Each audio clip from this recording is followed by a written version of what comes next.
You good? We having fun? Having a blast, yeah. All right, you're looking good. All I need you to do is stay focused. We stay focused, we get this guy out of here. Okay. All right? Give me some water. You're doing great.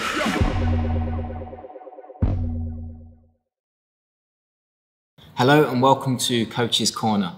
This is a new series that we've started on the Full Reptile YouTube channel, where I sit down with some of the best coaches in the sport. Earlier today, I was with the MMA Lab's head coach, John Crouch. I hope you enjoyed the interview. So, how's it feel being back at Fight Island? Good. Glad there's fights. The long travel's kind of a drag, you know.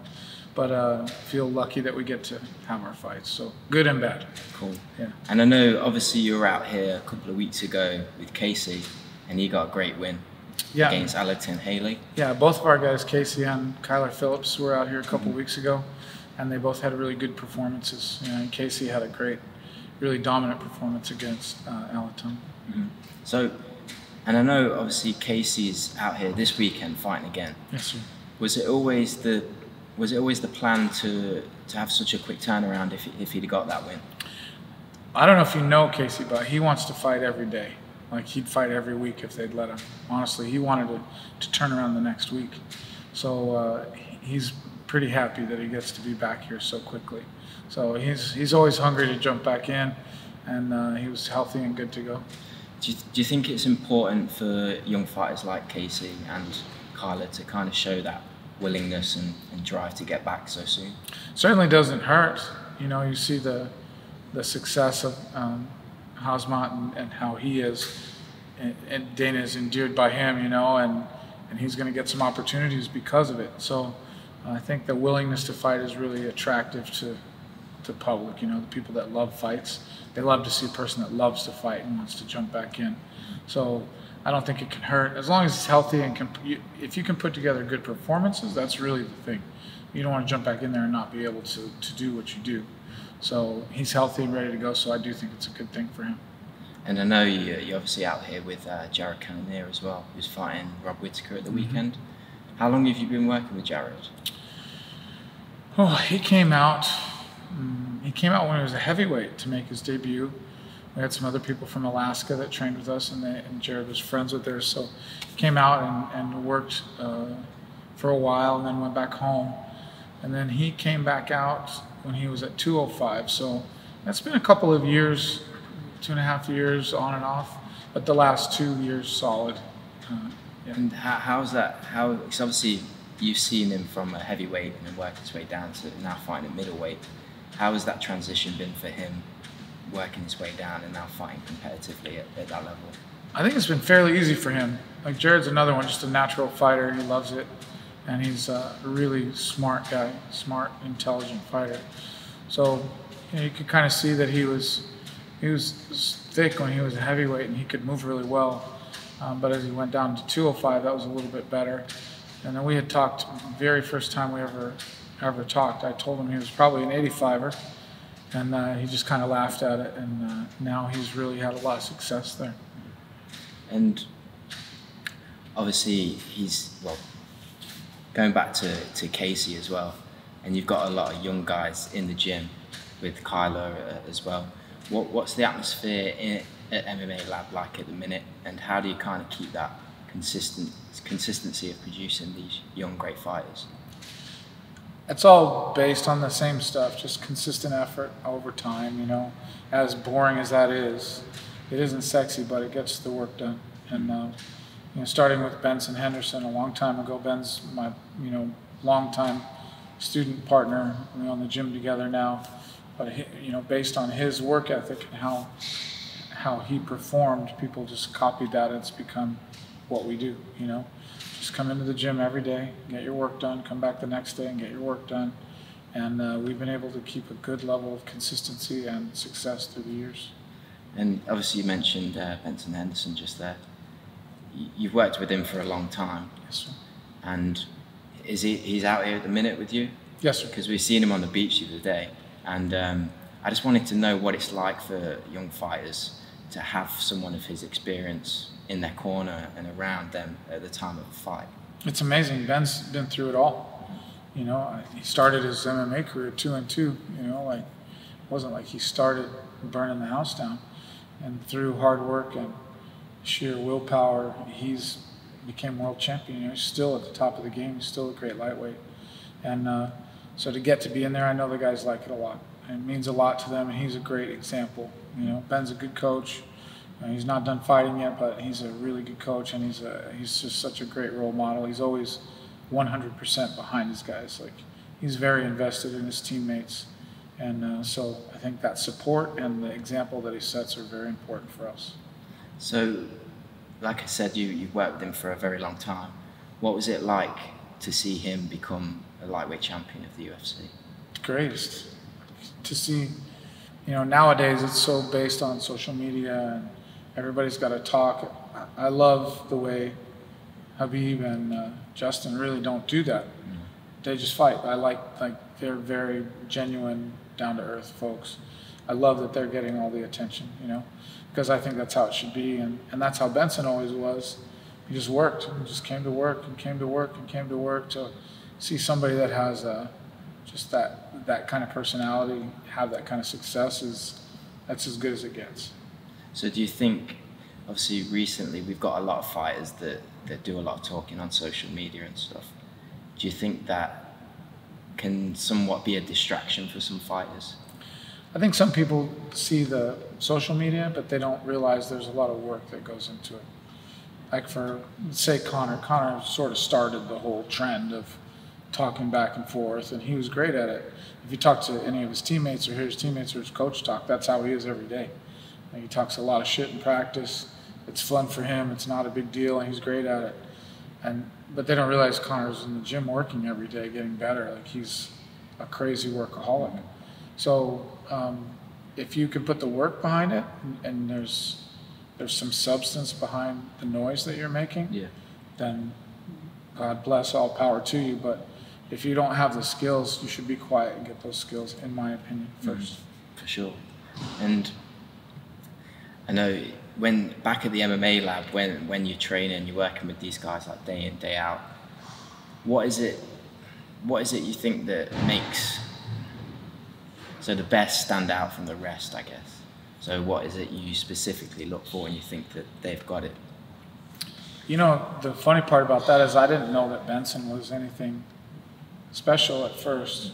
And then he just kept working and kept getting better and kept getting better. So, I mean, those old coaching chestnuts, it's all hard work and just keep putting in your time.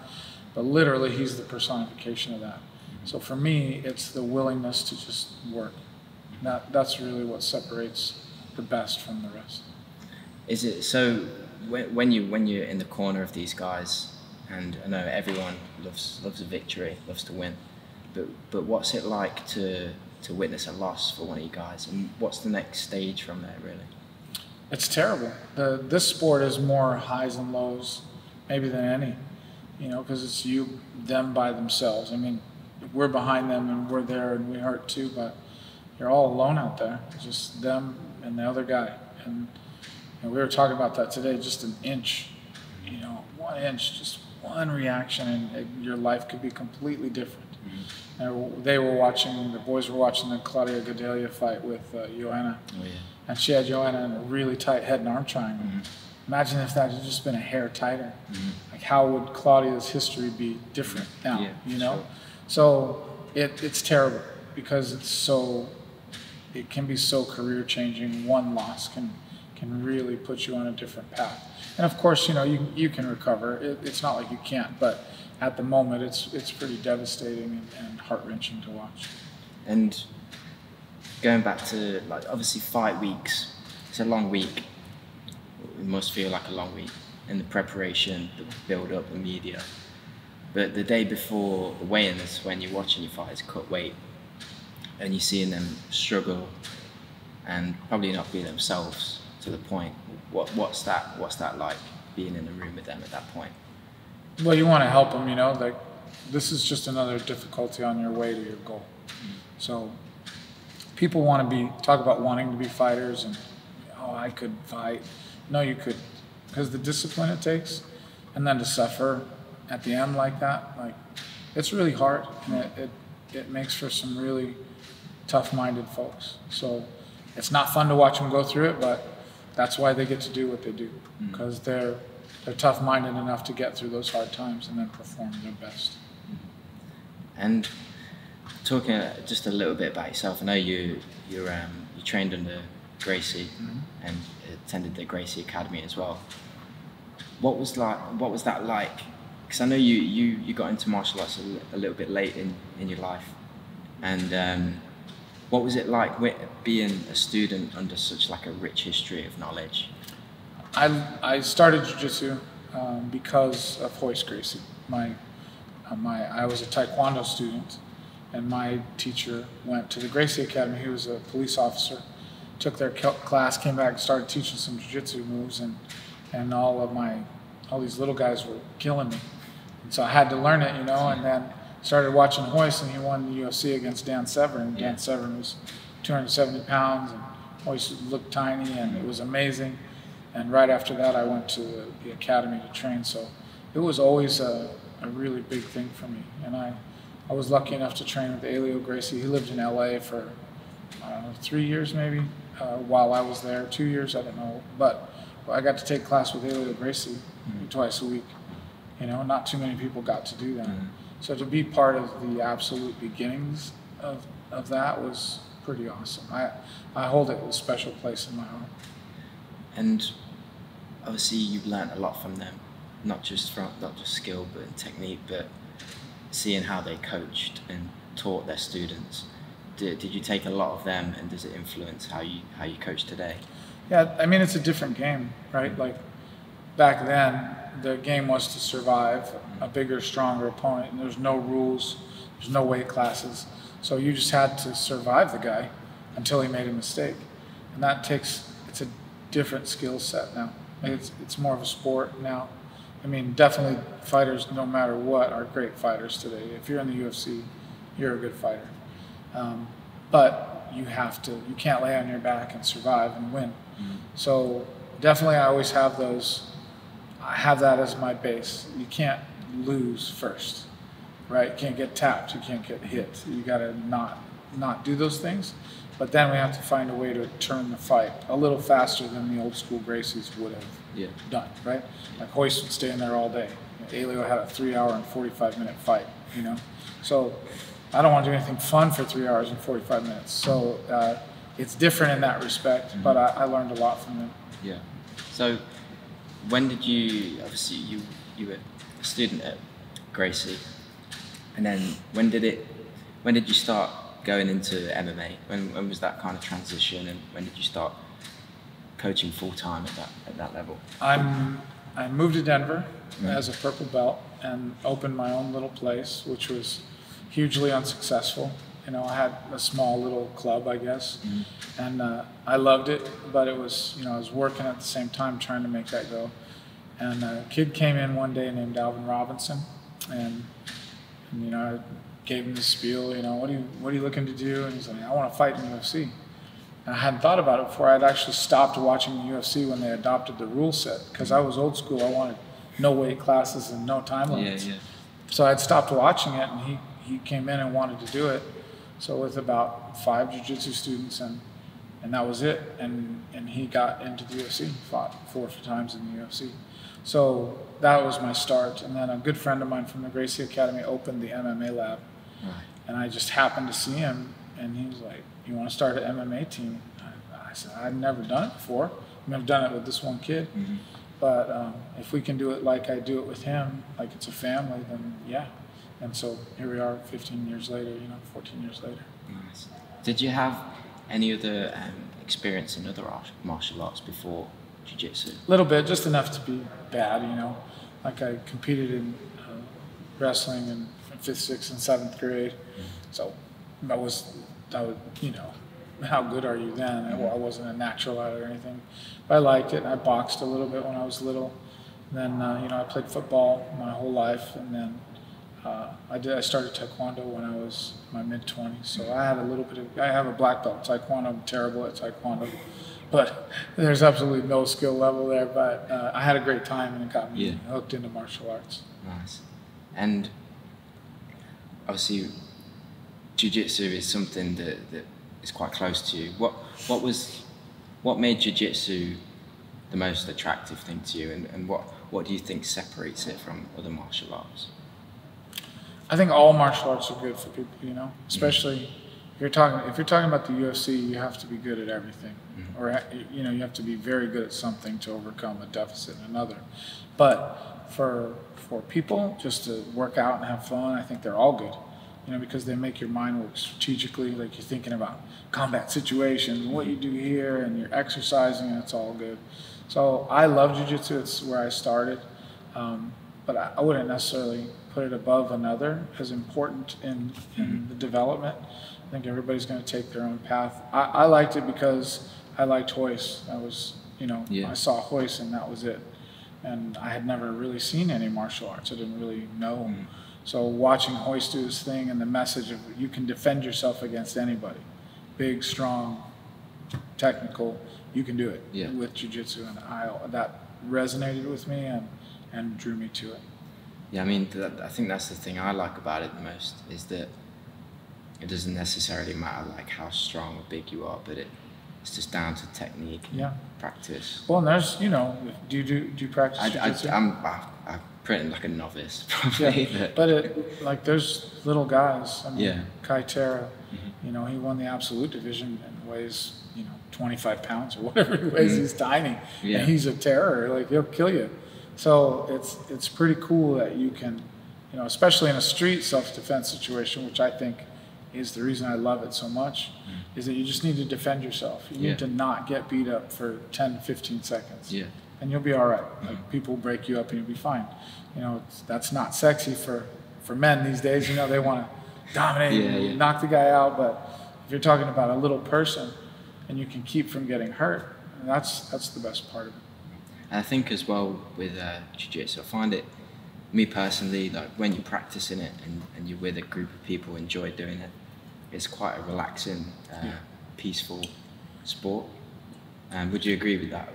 Yeah, I think men in general, we grow up on teams, and when we're young, you know, did you play football in England? Yeah, but yeah. Yeah, and I played a bunch of, you know, sports too, and you grow up and all of a sudden you're not part of a team anymore. It's really weird. Yeah. And I think it's important for men to be in those little tribes, have some fun, you know, talk some shit, and get your energy out and compete a little bit.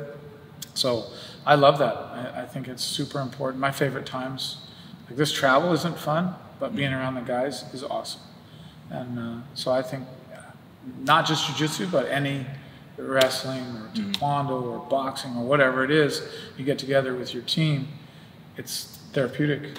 And so I find that in jiu-jitsu too. You know, I love those guys. My favorite people in the world are fighters. And the most down-to-earth, real, cool people are fighters. And you mentioned there about the time. Has that been a bit of a struggle for you and your fighters? I know there's quite a bit of a time difference between here and the States. Yeah, I think it has been for everybody, to be honest. It's the same. So it's not like an advantage or disadvantage. I think everybody's going through it. The guys seem to be doing well. I think the first time was harder because the event was in the middle of the night, and trying to wake up at whatever, 9 or 10, stay awake. It was tough. And always felt sort of groggy and ready to go. Casey, he's funny. We were talking about trying to get on schedule, and he just laughed and smiled and said, "Just wake me up when it's time to whoop somebody's ass." And I love that. Yeah, it was super cool. And you know, he's such a good-spirited guy. But it was a challenge before more than it is now, I think. Like, I think the guys are doing a little better with it. So trying to just get on the regular schedule, the Abu Dhabi schedule, you know. And just finally, I just wanted to, I know there's probably thousands, hundreds of moments that stand out to you as a coach, but is there one in particular that kind of tops the list? I mean, as far as, you know, Ben winning the world championship and the feelings that we shared, we're very close, we're friends, you know. I was lucky enough to marry him and his wife, you know what I mean? Like, we've been really good, really close to each other through the years. So obviously seeing him win a world championship is great, but there are literally thousands of, like when you said that, a slideshow went through my head of people that have succeeded, even amateur fights, you know. I have a heavyweight that fought. I had a heavyweight that fought in the World Series of Fighting. Older guy, super cool guy, Ashley Gooch, and we had a fight in Denver, and he was fighting a good prospect, and Ashley was older, kid was young and really dynamic, and knocked him down, and looked like we were going to lose, and he came back and ended up knocking the guy out. Oh man, like one of my favorite moments. But nobody else would ever. Nobody's going to see that besides me and Ashley and his family, you know. So I have a lot, but I mean, it was somebody as close to me as Benson, and somebody I love so much. To see him achieve that kind of thing was pretty special. Yeah, and I know there's probably in training as well, when you're in the gym and you're working with young guys, new guys, and you see them accomplish something. You know, they've been drilling something in training, and you see that come to fruition in a fight.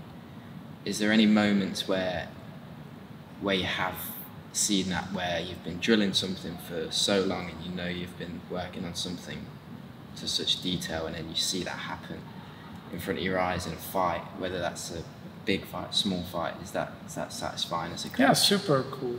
When you work on something, you see a guy get past the problem, you know. They're fighting a good wrestler and they never wrestle. They're able to stuff a couple takedowns and do what they want. Super cool. Like, yeah, I mean, that's the best part about being a teacher, is seeing your students succeed. So yeah, you hit it on the head. Those are the great moments. Yeah, you know, they're hidden in the midst of it. You don't really see them, but those are the best parts. And was coaching always something you wanted to go into? Because I know obviously if you're a competitor, it might be something that you don't always consider, but was coaching something that you thought you would get into? I always was. I thought I was going to be a teacher. I was a music guy. I thought I was going to be a music teacher. Nice. And so when I went to college, I took education classes. I was going to teach. So coaching was something I always did. And as a competitor, I was okay. I was okay on the football field, and I won a couple of Jiu Jitsu tournaments. I won a couple of little wrestling tournaments when I was young, but I wasn't something I wasn't great at it. There's people that excel at competition, and that was never me. Sadly, would be nice, but yeah, I enjoy that part of it. I really like it. So that seems like something that came naturally to me and something I took to. So it's been a really fun journey. Well, I wish you the best for your fighters this weekend with Jared, Casey, and Kyler as well, who won a couple of weeks ago. I wish you all the best for the rest of Fight Island. Thank you, brother. I appreciate your time Thank you, of course. Talking to me as well. You're the man. It was a pleasure. Thank you. Thanks, man.